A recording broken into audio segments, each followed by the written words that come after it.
Na abrida del clase na Lunes, el Pag-asa ya habla anticipaya que el continúa el caliente tiempo na ciudad, mientras el cuantos lugar el experiencia maoscura na tiempo, pero jutay lang el posibilidad kay ulan. Poraya lang según, si el entra un low pressure area na AOR del país, localized thunderstorms y tiene typhoon. Este según el puede quedar razón para experiencia fuerte ulan el cuantos parte del país. The same lang yung condition natin.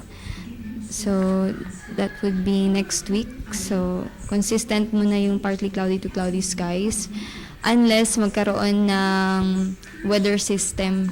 Según con el Weather Observation 8 del local Pag-asa April Castillon, el ciudad continúa experiencia con el 24 para 34 de grado de Celsius temperatura.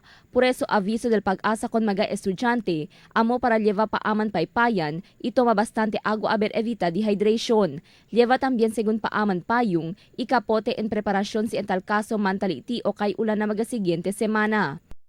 Make sure to carry yung fan natin kasi mainit pa rin yung panahon natin. Although yung El Nino natin is on its decaying stage, kailangan pa rin natin maghanda para sa mainit na panahon. More water, hydration, para magkaroon tayo ng maayos na pangangatawan for these days.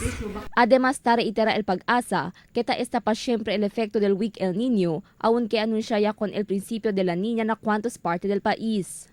Anticipa ya según el ulan na mga meses que viene, pero el fuerte ulan con grande volume del rainfall, el experiencia na Agosto para Oktubre. Crisel Almonía, Dateline Zamboanga.